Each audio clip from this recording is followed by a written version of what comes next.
Lahumul Fatihah. Bismillahirrahmanirrahim. Alhamdulillahi Rabbil Alamin. Iyyaka na'budu wa iyyaka nasta'in.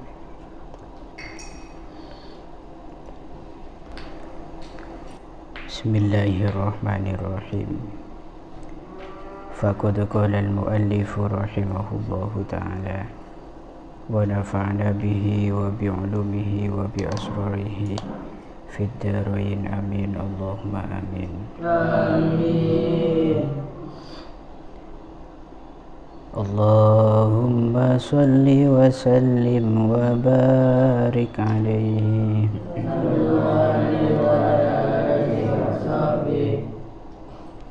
Irek maca bareng 4 bed berhenti, 4 bed berhenti, 4 bed deki panjenengan maca sareng kula terangake, baru nanti 4 bed lagi saya jelaskan ya. Ini janjina gelek kasa. Bismillahirrahmanirrahim. Ya Rasulullah salamun alaik, ya rafi'a syani wa daraji, adfatai ya jiran.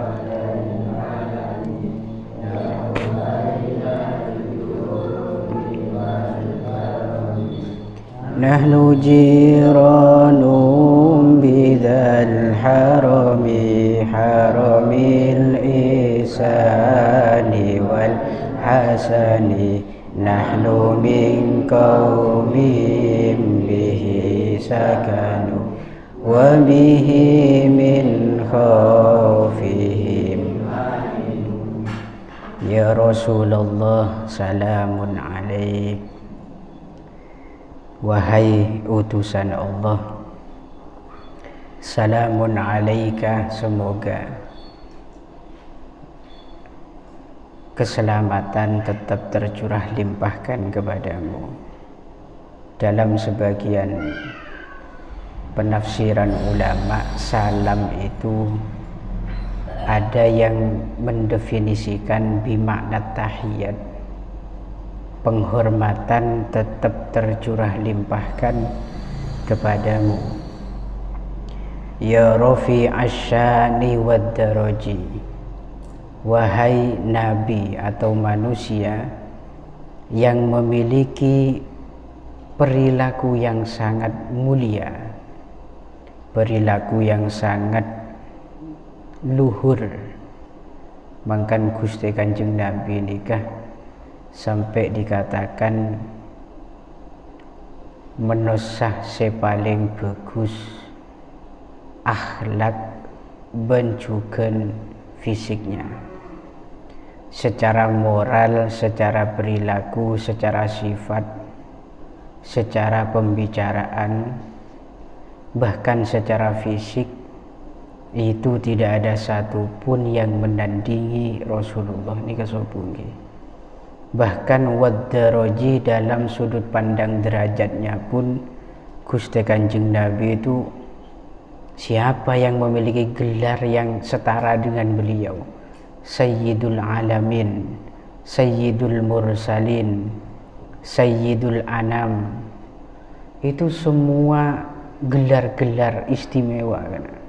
Tak ada satupun yang diberi gelar semacam itu. Hatta nabi-nabi sebelum Rasulullah ini kasobung.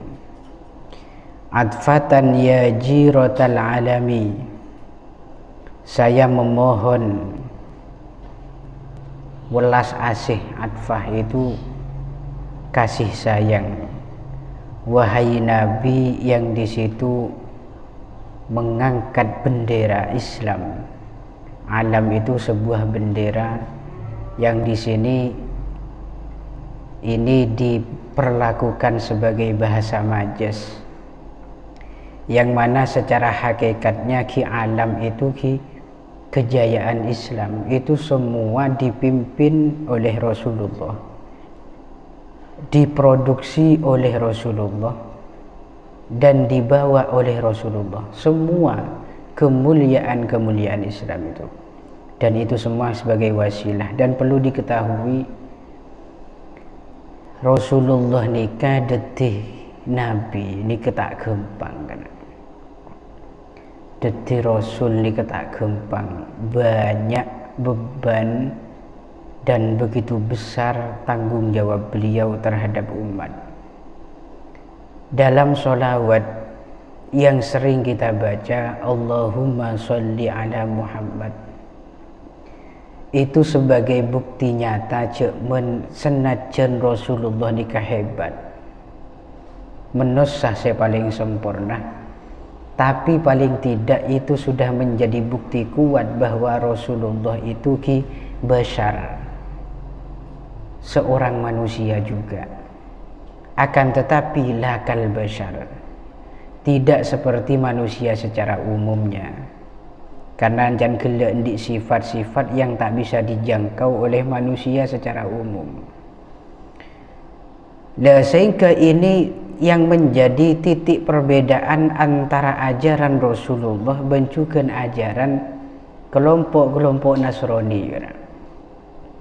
Ya memang betul ini dikatakan tugas yang berat yang dilakukan oleh baginda Nabi, karena pancen Rasulullah itu misinya melanjutkan kenabian sebelumnya, yang pastinya nanti ada titik perbandingan. Yang sebelumnya agama dibawa oleh Nabiullah Isa alaihi salam, lalu disempurnakan oleh baginda Nabi Muhammad. Yang dulunya Sayyiduna Isa itu sanggup membangkitkan orang yang sudah meninggal. Celoknya mana? Jaga kan? Itu hebat Nabi Isa. Tentunya ideologi yang dulu terbangun di era kenabian Nabi Isa itu harus dirombak betul, dirombak secara keseluruhan oleh baginda Nabi Muhammad. Dan ini bukan hal yang sangat mudah, ini sangat sulit. Sehingga tidak heran ketika Nabi pertama kali nyebaraki Islam, itu tanggapan kafir Quraisy terhadap Rasulullah itu tanggapan buruk. Dianggap tukang sihir lah, dianggap orang gila lah, dianggap Rasulullah itu tak beres sareng orang kafir Quraisy. Ya memang demikian risikonya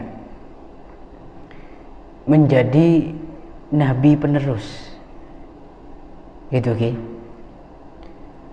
Dan sehingga kalaban keistimewaan fisiknya Rasulullah beserta sifat-sifat juga dan perilaku Rasulullah itu mampu menjalankan misi tersebut kalaban sempurna.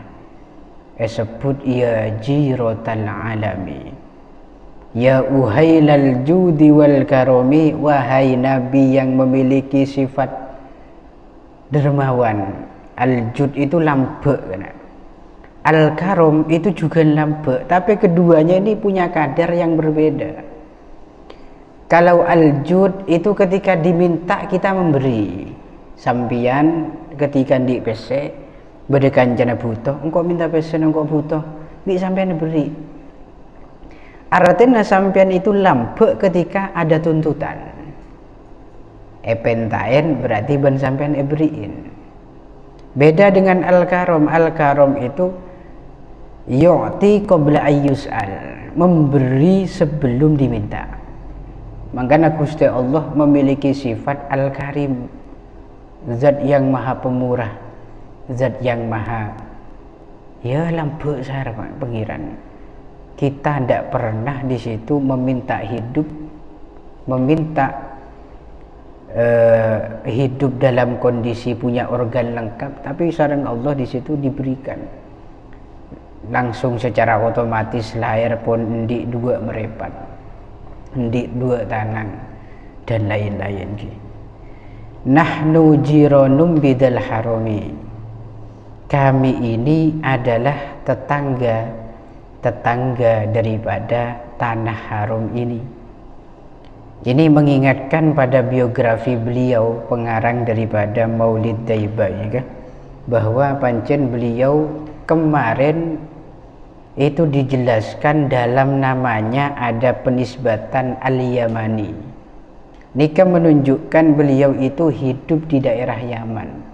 Imam Abdurrahman Ad-Daiba nika odi di daerah Yaman.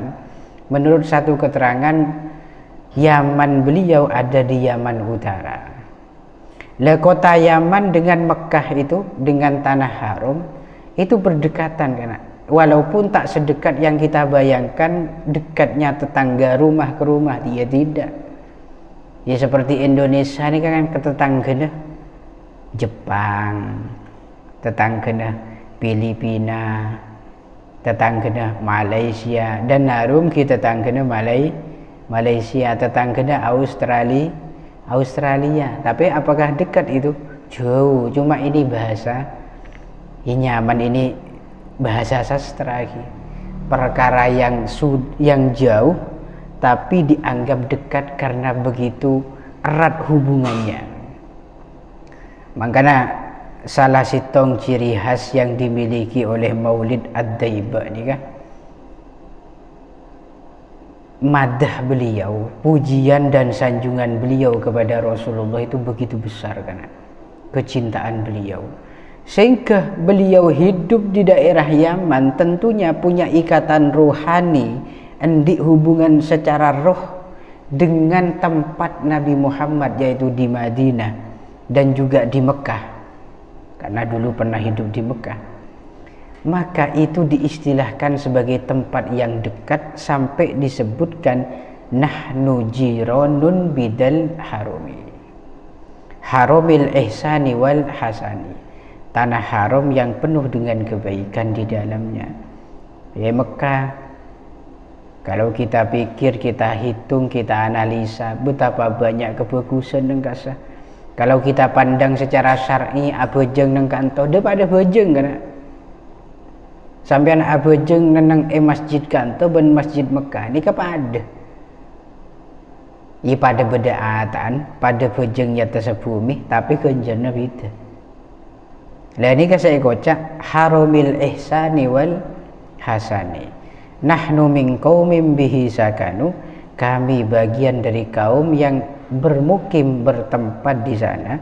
Wa bihi min khaufihim aminu, dan dengan tanah haram itulah maka mereka kaum tersebut itu merasa aman dari ketakutan. Orang biasa mendik artis seki-soki biasa mendik bese itu sompok sekuni umroh. Man kita kan sompok sekuni entar ke jembatan. Man artis nikah karena di bese in mainah ke Jepang. Man la aroma sebanyak dosa umroh. Tobat, mari tobat maksiat maneh. Mari maksiat tobat maneh. Ini nyaman berarti nyaman kan tuh kan. Jadi sompek ini langsung ke tanah haram.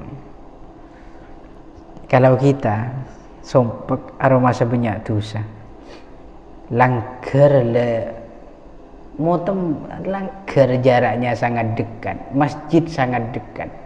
Ada sangka saungga kadang makanya aba aroma sompek. Lebih memilih ke tempat yang jauh demah ke wisata, tempat healing. Ya semua punya versi masing-masing. Wa bi ayatil Qur'ani unu. Oh sudah ki, lanjut boleh. Wa bi ayatil Qur'ani unu fata'id fina khalwahani na'riful bataha wasofa wal baitu ya walanal ma'la wa khaifu mina fa'laman hada wa kun wa kuni walana khairul anami abu wa aliyul murtada wa bi ayatil Qur'ani unu. mereka para kaum tersebut itu mendapatkan pertolongan. Nah, dalam sebagian pemaknaan unu itu ya inayah. Kalau tadi yang kita maknain unu itu uniya bih ay ihtimamam bihi. Mereka para kaum tersebut, kaum yang dimaksud ini ya ahlul bait, karena keluarga dari pengarang Maulid Daibah juga. Mereka itu mendapatkan satu keistimewaan dari Gusti Allah, selalu memperhatikan ayat-ayat Gusti Allah, yaitu ayat Al-Quran. Dalam setiap tindakan, perilaku dan ucapan itu selalu menjadikan Quran sebagai tolak ukur, sebagai bahan pertimbangan, cerminan. Fatta'id fina akhul wahani, maka berbuatlah, kasihanilah golongan-golongan kami yang lemah. Ini kasih makna muradnya. Na'riful batha wa ta'rifuna, kami mengenali tanah batha dan tanah batha pun di situ juga mengenali kami. Lah ini kan saya kocak bahasa majas itu semacam ini panjenengan, sampean tak usah keton. Saya kenal Pandan Arum kenal saya. Loh, masa Pandan Arum itu bukan sesuatu yang berakal malah kenal sama kita? Ini bahasa majas, bahasa sastra. Sampai tak usah keton, pancen kalau kita nisbatkan kepada bahasa normal, ya mungkin kita bilang lebay. Tapi ini pancen bisa dikatakan mabuk cinta pancen kepada Rasulullah. Batha itu satu daerah sepancen bedah di sebelah baratnya Saudi Arabia, lebih tepatnya elauan Mekah. Nika Batha menmangken nika Batha Quraisy itu menjadi tempat yang paling mewah, yang menjadi tempat pertama persinggahan para wisatawan. Mak tahu Pak, ya nyunggu informasi menikah yang pernah desa kan.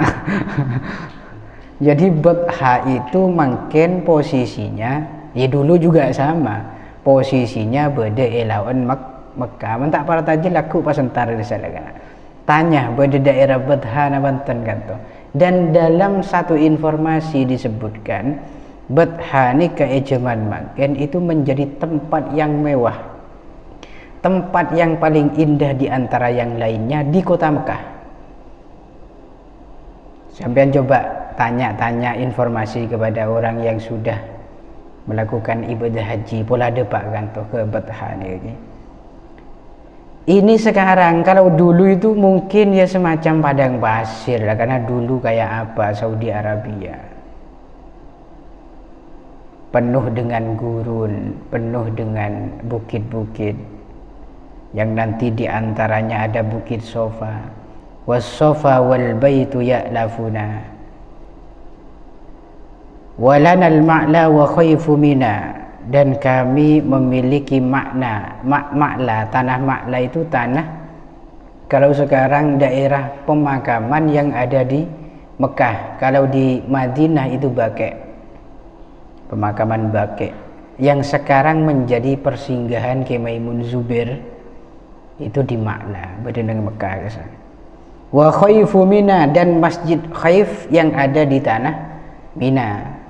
Nika ada sebagian masyayikh yang menyebutkan Masjid Khaif nika jarang buka kan. Khaif yang ada di Mina nika jarang buka. Dibuka mungkin hanya satu kali di masa haji saja. Tepat masa-masa hajian itu dibuka Masjid Khaif. Padahal dalam satu riwayat di sekitar Masjid Khaif nika banyak pemakaman para nabi. Karena Nabi ini kan benih Nabi yang hanya wajib kita ketahui sebanyak 25 Nabi. Itu kan banyak Nabi kan. Itu Nabi dan Rasul yang wajib diketahui. Selain daripada itu banyak salah. Ada yang mengatakan di sekitar Masjid Khaif nih beda pemakaman banyak Nabi di sana. Fa'laman hada wa kun wa kuni, maka betul-betul ketahuilah bahwa saya itu betul-betul mengenali tempat itu. Artinya ini Masya Allah, bahasa yang sulit ditebak, bahasa indah dari beliau tentang kecintaan beliau dan besarnya hubungan beliau dengan tanah haram. Wa kun wa kuni walana khairul anami abu. Ini boleh. Walana khairul anami abu wa aliyul mur wa ila sibtaini nanta nasabam ma fihi min kam imamin ba'dahu khalafu minhu sadatum bida'urifu wa bihadal wasfi qad usifu min qadimid dahri walana khairul anami abu. Kami juga memiliki sebaik-baik manusia. Siapa? Abun. Abun yang dimaksud ini adalah Gusti Nabi Muhammad sallallahu alaihi wasallam. Ini satu bentuk kebanggaan beliau seraya bersyukur ke Pangeran karena pancen siapa Imam Abdurrahman Ad-Daiba nika pancen sayyid kana keturunan dari baginda Nabi pancen. Keturunan baginda Nabi dan juga memiliki hubungan dengan para habaib yang ada di Indonesia sekarang nih kan.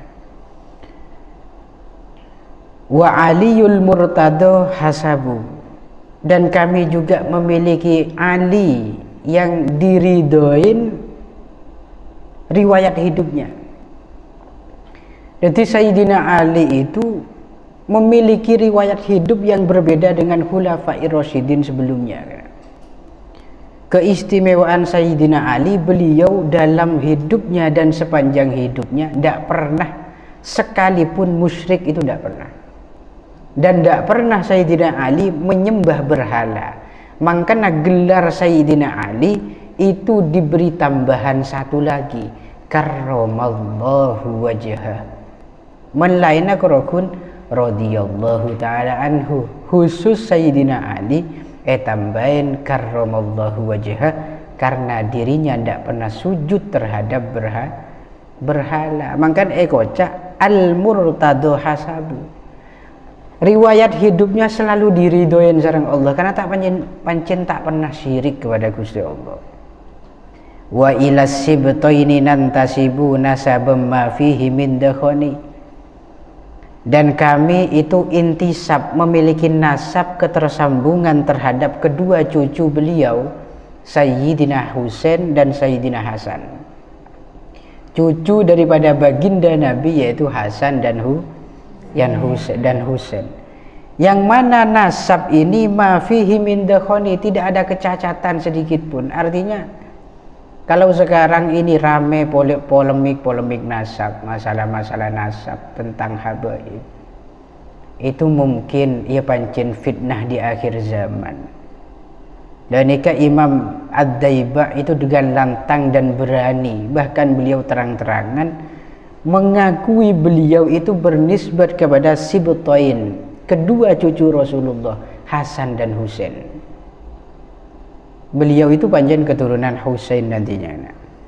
Dan nasab ma fihi min dakhani, nasab ini memang sangat-sangat jelas dan sangat-sangat tidak bisa diragukan lagi, ini sangat diyakini. Kam imamim ba'dahu khalafu min husadatum bida'urifu, betapa banyak pemimpin-pemimpin yang menggantikan Sayyidina Ali. Bahkan Sayyidina Hasan dan Husain itu betapa banyak setelahnya. Di situ sadatun bida'urifu, yang terkenal dengan istilah sadat, sayyid. Makanya di daerah barat itu yang terkenal itu istilah yang disematkan kepada keturunan Rasul itu ada dua, mentak sayyid ki syarif, jamaknya sayyid ki sadah, jamaknya syarif ki syurafa. jamaknya habib ki habaib atau ahibba. Oleh karena itu ini pun sudah menjadi jelas ki, sangat-sangat jelas bahwa cuman makin menkibed orang-orang yang meragukan nasabnya para sayyid, para habib, para syurafa, itu lebih baik kangkui panjenengan kalangan santri menutup telinga, bukan untuk tidak peduli, tapi menghindari makle abe diketak celaka nantinya. Makle abe itu tidak masuk dalam golongan orang-orang yang menggugat nasab. Ini bahaya betul. Angguran nendeng baiki. Wa bihadal wasfi qad wusifu min qadimid dahri waz zamani, dan mereka itu disifati dengan sifat ini min qadimid dahri, memang dari awal-awal masa, memang dari dulu memang sudah diberi gelar sayyid. Oleh karena itu nikah bermula dari debuna Rasulullah sebagai pujian terhadap cucu beliau Al-Hasan wal Husainu sayyida syababi ahlil jannah. Hasan dan Husain itu merupakan pimpinan pemuda-pemuda surga nantinya. Jadi orang-orang sedang wada masuk ke surga itu nanti di bawah pimpinan Hasan dan Husain. Nikah pujian Rasulullah kepada cucunya Hasan dan Husain. Dan perlu diketahui Sayyidina Hasan itu memiliki kesabaran yang luar biasa kan. Sayyidina Hasan itu endik keistimewaan yang luar biasa, di mana beliau itu tidak pernah berkata kotor. Sedikit pun tidak ada satu kalimat yang kotor keluar dari lesannya beliau Sayyidina Hasan. Bahkan dalam satu riwayat disebutkan beda seorang gubernur namanya Marwan nikah dalam khutbah itu selalu nyindir Sayyidina Ali benjukan putrana Hasan juga. Bukan hanya nyindir tapi mencaci maki kan Marwan juga. Bahkan dikatakan bi aliyin wa bi aliyin wa bi aliyin wa bika wa ma wajadtu mislaka illa mislal baghlah yuqalu laha man abuka fataqulu ummil faros. Itu dalam satu riwayat disebutkan kepada Ali, dan kepadamu. Ini kepada orang seekerem serontar ke Sayyidina Hasan menyampaikan salam busuk ini, kalimat-kalimat busuk ini. Apa jangan Gubernur Marwan nikah? Saya menganggapmu itu tak lain hanya seekor keledai. Bayangkan Sayyidina Ali bin Sayyidina Hasan pada saat itu eko cain keledai kan. Oning keledai sampean. Himar. Korang kini bencer dan kasar. Apa balasan dari beliau kan? Orang yang memberi salam tadi disuruh pulang sareng Imam Hasan, putra daripada Sayyidina Ali ini kan. Wes saya tidak akan membalas dia. Ingatkan kepada dia bahwa nanti akan ada pertemuan di hadapan Gusti Allah. Kalau dia jujur apa yang dikatakan itu benar, maka dia akan mendapatkan pahala dan balasan sesuai kejujurannya. Tapi jika yang dikatakan itu keliru dan salah, maka ketahuilah adab pengiran itu sangat keras. Hanya begitu pesan beliau. Coba menmakin sampean, coba beda orang datang ke sampean, bapan sampean ini pemareh, bapan kakir lah ngak ceren, engkau nganggep kakir beni orang, bapan kakir lah ceren. Apa yang akan kamu lakukan? Paling kalau mulai seleber orang di balik itu orang saya yutus, mungkin itu celaka bagi sampean. Apa boleh saya ngojain? Dari kepancing terkenal lembutnya dan juga sabarnya Imam Hasan. Dan ini masih banyak yang harus saya jelaskan ke belakang. Jika menjelaskan makin kepi tak pati saya karena lembut tuan. Besok pagi pun saya lanjut.